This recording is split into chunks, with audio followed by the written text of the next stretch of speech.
거짓 증거하지도 말지니라.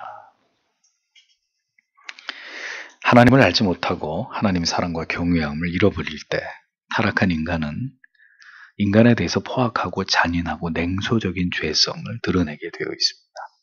그러니까 하나님이라고 하는, 그리고 그 하나님의 사랑, 그 진리를 통해 깨닫게 하시는 그 하나님이 어떤 분인지를 깨달아 알므로 말미암아 우리의 영혼에서 만들어지는 그 하나님에 대한 경외감, 이런 것들이 우리의 영혼을 감싸고 죄성을 억제시키는 이런 어떤 역할들을 하지 않게 되면, 그러니까 그것만 없어지면 인간은 하나님에 대해서도 서슴지 않는 참남한 도발을 하겠지만, 이제 사람에 대해서, 인간에 대해서 가장 포악하고 잔인하고 냉소적인 이런 죄성을 드러내게 되어 있다는 겁니다. 그러니까 여러분 보십시오. 사람이 사람에 대해서 저지른 인류의 가장 첫 범죄는 도둑, 거짓말 이런 게 아니었어요. 뭐였습니까? 살인이었단 말이에요. 살인. 이렇게 한 대 때리는 것도 아니고, 이렇게 점점점 죄가 발전해가지고 급기야 사람을 죽이는 이런 죄가 나타난 게 아니라, 최초의 인류, 아담과 하와의 아들들 가운데 이런 끔찍한 죄가 벌어졌다. 죄악이 점차로 발전한 게 아니라 타락한 인간 안에 발생한 죄성은 피와 살을 나눈 형제를 돌로 쳐 죽이는, 두 번 생각지도 않고 돌로 쳐 죽이는, 이 마음에 불타는 미움과 분노가, 질투가 단번에 자기 동생을 돌로 쳐 죽이게 만드는 이런 잔인함으로 나타났다. 그러니까 악의 그 끝이 나중에 나타난 게 아니라 태초부터, 첫 인류가 창조된 그때부터 이 아주 극악한 악이 나타나기 시작했다는 겁니다. 하나님의 은혜 안에 있을 때 우리 안에 있는 이런 죄성들은 이게 억제가 될 수 있지만, 그 은혜가 소멸되고 우리의 죄성에 대한 이 통제력을 상실하게 되면 인간은 그 모든 죄악된 성품을 그대로 이렇게 다 드러내게 되어 있다는 거죠. 그 대상은 타인을 겨냥하게 되어 있는 것입니다. 그 잔인함과 공격성이 우리가 생각하는 이상으로 훨씬 인간이 잔인할 수 있다는 거예요. 인류의 그 전쟁사나 인류가 저지른 그 중세시대 때 그 이단자들에 대한 그 고문의 내용을 보시고, 그게 사람이 사람한테 할 수 있는 짓인지. 그러니까 그런 엄청난 잔인한 그런 특성들이 우리 안에 다 있다는 거예요. 우리 안에.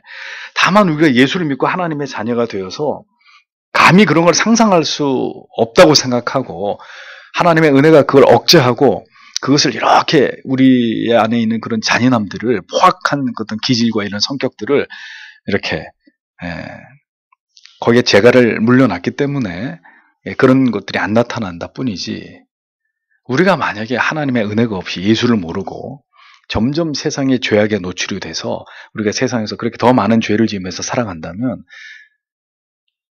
우리가 어떤 사람이 될지는 장담할 수가 없는 거죠. 그게 다 똑같은 인간이란 말이에요. 인간 안에 있는 그 추악한 잔인한 죄성들이란 말이죠. 요즘에 여러분, 잔인한 범죄가 꼬리에 꼬리를 물고 있습니다. 마지막 때의 인간들의 그 흉악함으로 그 잔인함과 그 포악함이 어느 정도가 되는지에 대해서, 그러니까 인간이기를 포기한 이런 극악함을 하나님이 그런 사건들을 통해서 그대로 드러내시는 거예요. 이게 나를 버린 너희의 모습, 너희의 흉악한 민낯이다. 이게 인간의 모습이다. 인간이 이렇게 잔인하고 이렇게 무자비하고 이렇게 포악한 존재라는 걸, 그런 사건들을 통해서 하나님 우리에게 보게 하시는 거예요. 100만 명이 넘게 청와대 청원을 했던데, 그렇게 청원한 사람들은 그러면 그런 마음이 없을까요? 다 마찬가지라는 거죠. 다 우리 안에 그런 잔인함이 있는 거예요. 하나님을 버린 인간들이 얼마나 잔인할 수 있는지, 얼마나 짐승처럼 이렇게 저급해질, 동물도 그런 짓은 안 하는데 그렇게 될 수 있는지를 이 시대가 우리에게 분명하게 보여주고 있는 것입니다. 십계명의 모든 금령을 깨트리면서 온갖 죄악을 범하면서 살아가는 여러분, 이 시대의 사람들을 보십시오. 모든 위에 있는 권위에 대해서 대항하고 순종을 거부합니다. 이 부모에게 순종하라는 말씀이잖아요. 네, 순종을 거부합니다. 타인에게 물질적, 육체적, 정신적 심각한 위해를 가합니다. 살인하지 말라 그랬는데 끊임없이 다른 사람들에게 고통을 줍니다. 간음하지 말라고 말씀했습니다. 성적인 문란을 통해서 자기의 육체를 동물적 쾌락에 노예로 삼는 이런 일들. 뭐 요즘에 여러분 매독 이게 뭐 옛날에나 생겼던 이런 지저분한 성병이 다시 급증하고 있다는 뉴스 보셨죠? 왜요? 성적으로 문란해 가고 있다는 거예요. 이런 일들이 계속 이렇게 벌어지고 있습니다. 이게 인간의 모습이다. 그나마 하나님의 일반 은혜 가운데 그래도 도덕과 윤리의 법이 반듯하게 서 있었을 때는 이런 것들이 억제가 됐는데, 자, 이런 것들이 다 인간에게 인권이라는 이름으로 다 허용되고 허락되고 이런 것들에 대한 법이 느슨해지니까 활개를 치는 거죠. 인간의 죄성. 자기 유익을 위해서 타인의 재산, 명예, 자유를 침해하고 빼앗고 훔치는, 도둑질하지 말라, 이런 계명들을 다 어기고 있는 모습들을 우리가 뭐 흔하게 지금 세상에서 보고 있지 않습니까? 거기에다가 이제 이웃에 대한 거짓된 증거로 그 사람의 인격을 훼손하고 갈갈이 찢어놓는 이런 악한 일들도 주저하지 않는 이런 죄악을 범함에 있어서 사람들이 점점 더 담대해지고 흉악해지고 있다는 거죠. 오늘 9계명은 그리고 너는 내 이웃에 대항하여 거짓 증거를 결코 대답하지 말라. 직역을 하면 이런 의미가 됩니다. 거짓 증거라고 번역된 요 부분에 마소라 사본의 원문을 직역을 하면 헛된 증거, 풍설을 늘어놓는 증언 이런 뜻이고, 70인역에는 진실이 아닌 증거, 거짓 증거, 위증이라는 그런 의미로 번역이 되어 있습니다. 그러니까 참된 증거를 이렇게 버리고 내지는 참된 증거를 희석하기 위해서 모함을 통해서 없는 일을 지어내가지고 거짓된 증거를 제시하는 거예요. 그리고 그렇게 증언하는 거예요. 일어나지도 않은 것에 대해서 이 사람에게 상당한 억울함을 느끼도록, 그러니까 뭔가 이 악의적인 음모가 있는 거죠. 이 사람에 대한. 풀어서 설명을 해드리겠습니다만. 그러니까 거짓된 꾸며낸 말로 다른 사람을 이렇게 함정에 빠뜨려가지고 그 사람을 그냥 아예 이렇게 제거시켜버리는. 다시는 그 사람이 다시 고개를 들고 살아갈 수 없도록 인격을, 명예를 살인해버리는. 그러니까 이 계명은 6계명과 연관성이 있는 거죠. 거짓으로 진실을 덮어버리는 거예요.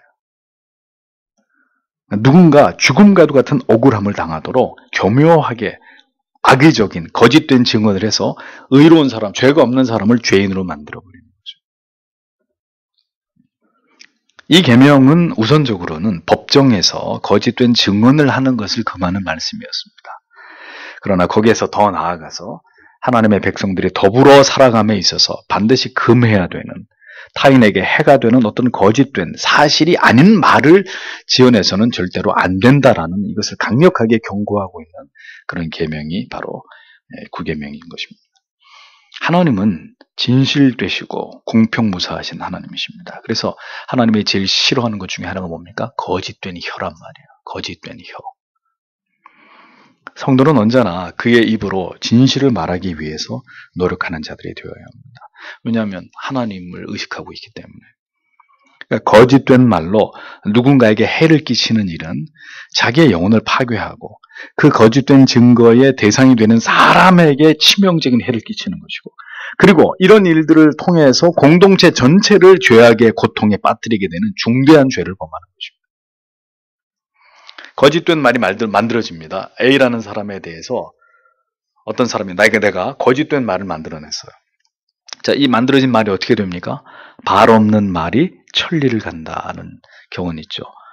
이 말이, 만들어진 말이 이제 퍼져나가기 시작합니다. 사람과 사람, 이 귀에서 입으로 퍼져나가기 시작합니다. 그러면 그 거짓된 말을 최초로 지어낸 사람부터 그 말을 전해 듣게 된 모든 자들 전부 다 죄악에 빠지는 거예요. 전부 다. 그러니까 거짓 증거가 이게 매우 두려운 죄라는 이유는 자기 자신, 먼저 그렇게 거짓된 증거를 만들어낸 자기 자신, 그 다음에 그 거짓 증거에 해당이 되는 A라는 사람 뿐만 아니라 이제 이 말을 직간접적으로 전해 듣게 된 모든 사람들, 그들의 귀와 마음을 다 더럽혀버리는, 그래서 공동체 전체를 죄에 빠뜨려버리게 되는 이런 중대한 죄가 된다는 거죠. 그러니까 죄로 완전히 오염시켜버리는 겁니다. 그래서 이 계명이 아까 6계명과 이어져 있는 그런 맥을 같이 한다고 말씀을 드렸는데, 보십시오. 이웃에 대한 거짓된 증언으로 그의 명예에 치명적인 해를 끼치는 것은 곧 인격적으로 그 사람을 살인하는 것과 마찬가지란 말이죠. 여러분 뭐 이 시쳇말로 카더라 통신, 뭐 이렇다더라, 출처가 불분명한 말, 그 사실 여부가 확인되지 않는 말. 근데 그런 말들이 퍼져나가서 얼마나 무서운 결과를 일으키는지를 여러분 생각해 보십시오. 그런데 나중에는 그게 아니었던 거예요, 사실이. 아니면 말고, 아니면 말고야. 아니면 말고인데 이미 그 말 때문에 사람은 죽었어요. 스스로 생명을 끊었다고요. 이런 타인에 대한 무책임한 말. 그 말 한마디에 어떤 사람은 자기 스스로 생명을 끊었단 말입니다. 어떤 사람은 폐가 망신을 하고. 그러니까 마지막 때의 사람들은 이렇게 분별 없는 말들을, 사실이 확인되지 않는 말들을 홍수처럼 쏟아내는 겁니다. 특히 인터넷이라고 하는 이 매체가 발달되면서 여러분 인터넷 공간에 들어가 보십시오. 쓰레기 같은 말들로 흘러 넘칩니다. 사람에게 명예는 생명과도 같은 거잖아요. 생명과도 같은 거. 그러니까 그 명예가 한번 사실의 유무와 상관없이 거짓된 말에 의해서 실추가 되어버릴 때는 돌이킬 수 없는 인격 살인을 당하는 거죠. 돌로 맞고 칼로 찔리는 것 이상으로 이렇게 한번 잃어버린 명예는 한 사람이 그 사회 속에서 이렇게 매장돼 버리는 거잖아요. 그러니까 사람이 얼굴을 들고 살아갈 수 없는 모든 것을 잃어버리게 만드는 아주 치명적인 것이란 말이에요. 이렇게 타인을 향한 거짓 증거의 그 끝에는 뭐가 자리 잡고 있을까요? 미움이에요, 미움. 그 사람에 대한 증오. 자신이 미워하고 싫어하는 사람이기 때문에 그에 대해서 있지도 않은 말들을 만들어내가지고 기어이 그를 파탄내려고 하는, 그를 완전히 찍어서 사라지게 하려고 하는, 그에게 엄청난 피해를 입혀서 끝장을 내게 하려고 하는, 그래서 거짓 증언을 하는 거 아닙니까? 그로 인해서 그 사람이 망하는 것을 보고 싶은 거예요. 고통당하는 걸 보고 싶은 거예요. 그 잔인함이 거짓 증언의 밑바탕에 깔려 있는 거라는 거예요. 타인에게 그를 억울하게 해서 그가 괴로움을 당하는 것을 즐거워하는 것이 그 사람의 마음이에요. 악마적 유희란 말이에요. 악마적 유희. 거짓말을 해가지고 저 사람을 하루아침에 바닥에 추락시켰는데 그렇게 된 걸 보고 쾌재를 부르고 속으로 말이죠. 그걸 기뻐하고 즐거워. 이건 사람이 아니에요, 사람이. 그건 악마적인 마음이야. 악마가 즐기는 어떤 그 유희지, 기쁨이지, 사람이 가질 수 있는 마음이 아니란 말이에요. 그럼 인간이 그만큼 잔인하다는 거죠. 그 사람이 내 편이 아니라는 이유만으로, 나와 생각이 다르고 이념이 다르다는 이유만으로 그 여론의 도마 위에다가 올려놓고 난도질을 해버리는 거죠. 그리고 사람들이 즐거워합니다. 이거는 안 믿는 사람은 그럴 수 있습니다. 그러나 신자는, 하나님의 율례와 법도를 두려워하는 신자는 그렇게 하면 안 돼요. 근데 그렇게 한다. 그럼 그 사람은 신자가 아닌 거죠. 신자가 아닌 거죠. 얼마나 많은 사람들이 오늘도 진실이 아닌 거짓된 뉴스들을 퍼나르고 그것으로 인격 살인을 저지르고 있는지 모릅니다. 그리스도인들도 예외가 아닙니다. 세상은 지금 이런 거짓 증거, 거짓 뉴스들로 흘러넘치고 있습니다.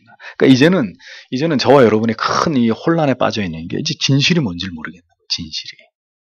도대체 뭐가 진실인지 모르겠는 거예요. 진실인 줄 알았는데 거짓이고, 거짓인 줄 알았는데 그게 진실이고, 이게 뒤죽박죽 되어버린 큰 어떤 혼란과 혼돈의 시대를 우리는 살고 있는 거예요. 이제 누군가 진실을 말해도 그것이 거짓으로 의심되는 건 당연한 거고, 거짓을 진실처럼 이야기해도 수많은 사람들이 그 얘기를 듣고 선동되는 이런 위험한 사회가 되어버린 거예요. 이러한 시대 속에 성도조차도 영적으로 깨어있지 않으면 그 영혼이 하나님이 주시는 영적 총기와 어떤 명철을 가지고 이걸 제대로 분별할 수 있는 그런 어떤 그 투명한 영혼으로 깨어있지 않으면 이 죄악의 홍수 속에 그냥 휘말려 버리게 되는 겁니다. 아무 생각 없이 이렇게 부안해동하고 이렇게 치우쳐버리는, 한쪽으로 치우쳐버리는 이런 사람들 되는 거죠. 이런 모든 죄가 하나님 사랑과 이웃 사랑의 대의에서 벗어날 때 일어나는 일들이다라는 것을 기억해야 합니다. 우리의 마음에 하나님 사랑과 이웃 사랑의 동기와 그 목적이 희미해지면 우린 이렇게 이웃을 상대로 우리가 사랑하고 신뢰해 주어야 될 지체들을 대상으로 악한 죄를 범하게 되는 거예요. 우리 입으로 가장 더러운 죄들을 짓게 되는 거예요. 우리에게서 발생하는 악이 어디에서 비롯되는지를 알아야 합니다. 제가 여러분에게 늘 귀에 딱지가 않도록 말씀드리는 게 죄의식을 가지셔야 된다. 그러니까 죄가 이렇게 몰려와서 지금 내 생각으로 들어와가지고 어떤 죄악된 생각을 만들고 마음을 만들어서 어떤 말을 만들어내다 어떤 행동을 하게 하려고 하는 이 죄의 움직임들을 신자는 이게 민감하게 그것을 포착할 수 있어야 된단 말이죠. 이게 어디서 지금 이 악이, 이 마음이 발생을 했느냐. 내가 하는 이 말이 이게 지금 죄를 향해 달려가고 있는 악이라는 것을 성도는 너무 늦지 않게 그걸 빨리 알아내야 된단 말이죠. 성령이 이 안에 있고 우리가 영적으로 깨어 있으면 지금 내 생각이 어디로 가려고 내 말이 지금 이 악이 어떻게 지금 내 안에서 진행되고 있는구나. 이걸 빨리 읽어내야 된단 말이죠. 언제나 성령의 도우심을 의지하고 우리의 영혼이 죄에 대해서 즉각 반응할 수 있도록 경건을 훈련할 때 우린 비교적 빨리 이러한 죄악들이 내 안에서 이렇게 올라오는 이것이 작동하고 있는 것들을 감지해낼 수 있는 겁니다. 또 그런 죄악이 우리의 마음과 입술을 통해서 저지러질 때 즉시 제동을 걸 수 있는 거죠. 영적으로 깨어있는 사람. 아니다. 이건 아니지. 하고 즉시 이것을 조치를 취하는 거죠. 근데 이 기능이 안 되는 사람들. 한참을 죄를 저지르고 나서 이제 하는 거예요. 한참을. 다윗을 보세요. 한참을 달려간단 말이죠. 그렇게 되기 전에 제동을 걸고 정신 차려. 무슨 생각을 하고 있는 거야 지금.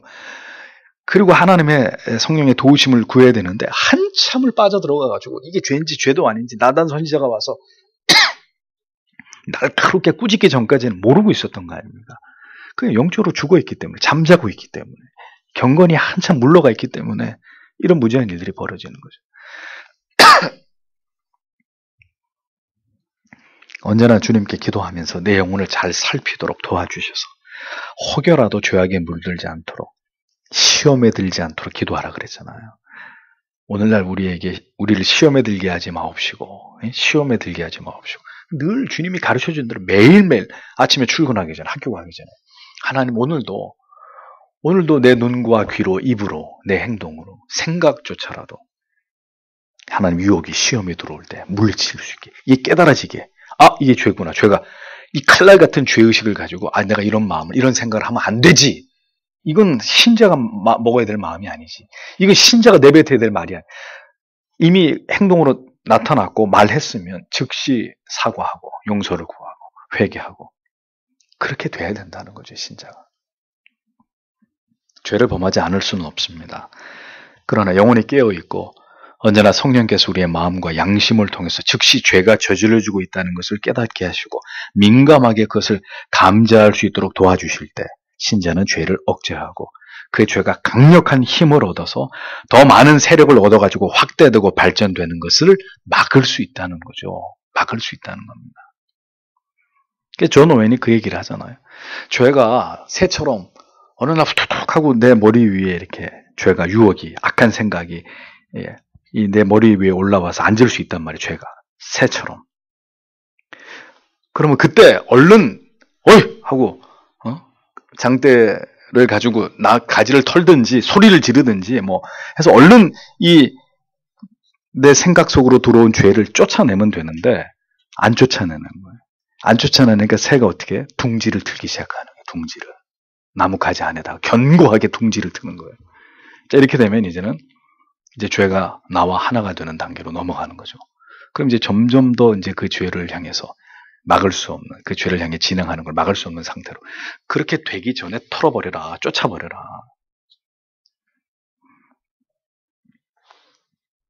언제나 우리의 경건이 무너지고 영적 방어선이 느슨해질 때 우리의 혀는 원치 않는 악을 취하게 되어 있습니다. 우리의 귀는 듣지 않아도 될 말에 솔깃해지게 되어 있습니다.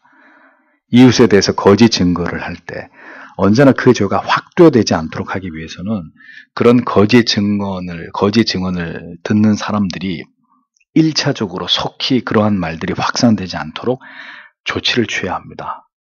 제재를 가해야 되는 거죠. 누군가 여러분을 붙들고 확인되지 않은 어떤 말을 한다. 이렇게 들어보니까 이게 사실이 아닌 것 같아. 그러니까 그렇다더라 하는 얘기 같아. 그러면 그 말이 지금 사실입니까? 예? 당신이 직접 들은 얘기입니까? 어떤 의도로 그런 얘기를 하는 겁니까? 사실이 아니면 삼가하십시오. 사실이 아니면. 책임질 수 없는 말 함부로 하지 마십시오. 하고 제재를 해야 되는 거죠. 제재를. 근데 대부분 이런 말들은 솔깃하거든요. 더 해봐, 더. 그래서 어떻게 됐는데? 어떻게 됐다고? 예. 이렇게 강력하게 제재를 하면서 권고하면 지금 전해지고 있는 말들이 절대로 하나님 앞에서 합당한 말이 아니라는 걸 이렇게 주지를 시키면 이게 확산이 안 되는 거죠. 그만하시라고. 다른 사람한테 이런 얘기 하지 마시라고.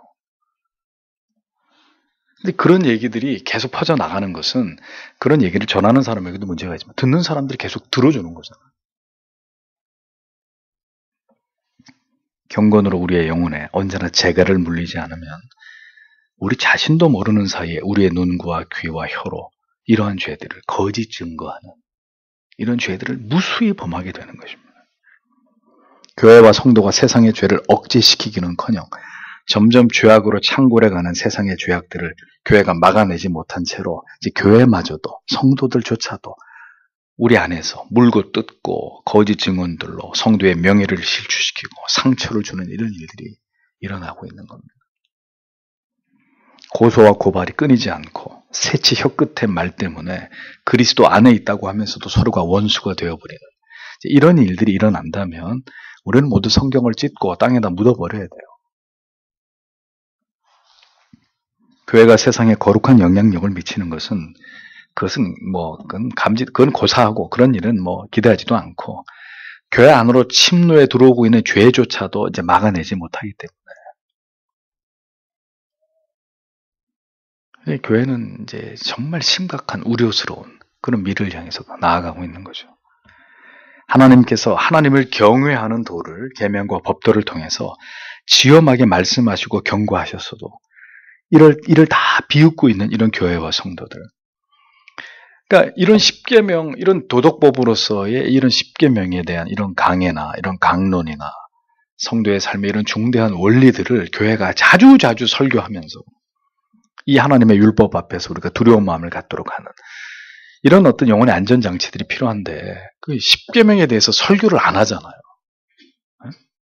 1년 365일 52주 십계명에 대해서 설교를 한 번도 하지 않는 그런 교회들이 수두룩하잖아요.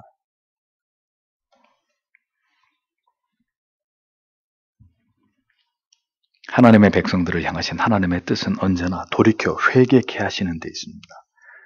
여전히 335 모여서 서로에 대해서 뒷담화를 하고 미움과 반목의 지옥의 감정들을 토해내고 있는 이런 성도들을 바라보시는 하나님의 마음이 어떠실지를 생각해 보십시오.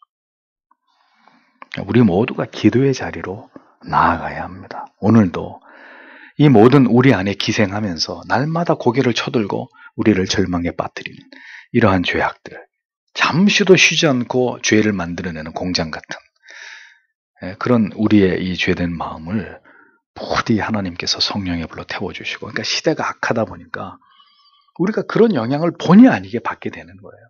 늘 들리는 얘기들이, 그러니까 이 뉴스를 제작하는 사람들에게도 전 문제가 심각하다고 보는데, 한 9대1 되는 것 같아요. 뉴스의 내용을 보면. 악한 범죄에 대한 이런 거 9.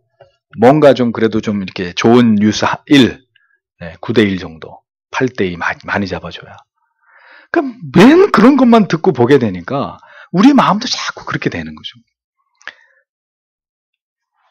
유익이 되지 않아요. 오히려 그럴 때일수록 세상이 그렇게 해봐야 그게 치유책이 되지도 않습니다만, 그리스도인들만이라도 답이 없는 세상과 세상 사람들의 그 흉악함들을 우리가 주목할 필요가 없고, 언제나 우리의 시선은 하나님의 말씀을 향하고 복음을 향해서 이런 가운데서도 그리스도인으로서의 의와 선을 행하고 우리 안에 하나님이 계신 것을 세상에 드러낼 수 있는, 그러니까 어두운 시대일수록 어두울수록 작은 성냥 하나 켜도 금방 그 빛의 존재가 드러나잖아요.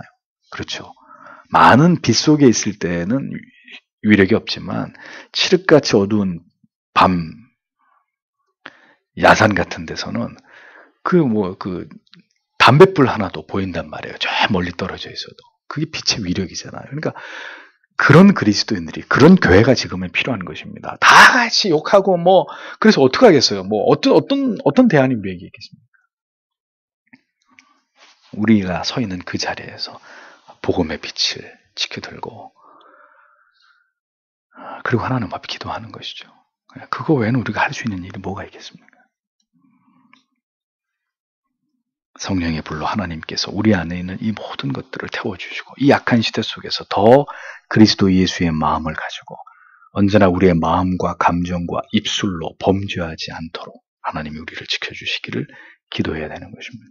우리 안에 있는 모든 악한 것들을 제하여 주시고 부디 하나님 보실 때 참된 성도로 살아갈 수 있도록, 그래서 입을 같이 안 믿는 사람들과 입을 섞거나 같이 뭔가 대화를 한다거나 뭔가 생각을 나누는 그런 것들을 삼가할 필요가 있는 거예요. 우리가 대단히 영적으로 뛰어나서 그런 만남과 교제를 통해서 그들을 압도하면서 그들을 이 진리로 확 끌어올 수 있을 만큼의 강력한 영향력을 내가 가지고 있다면 모를까, 입을 섞고 대화를 나누면 나눌수록 우리가 점점 그런 사람들에게 영향을 받잖아요. 나도 모르게. 하나님의 크신 은혜가 우리의 영혼과 마음을 붙들어 주시기를, 시대가 어두워질수록에 여러분 세상을 향한 창문들을 다 내리고 더 하나님의 말씀을 향해서 영혼의 창을 활짝 열고 더 우리가 하나님의 말씀을 통해 은혜를 공급받아서 우리가 서 있는 그곳에서 진리의 빛을 지켜들고 우리가 감당해야 될 그 모든 시대적 사명을 묵묵히 감당해내는 지금이야말로 그러한 신앙의 모습이 필요한 때가 아닌가 생각해 봅니다. 오늘도 이 말씀을 통해서 구계명이 우리에게 주시는 이 깨달음을 가슴에 새기시면서 하나님의 뜻대로 살 수 있도록 하나님께서 우리 모두를 붙들어 주시기를 다 함께 기도하기를 원합니다. 기도하겠습니다.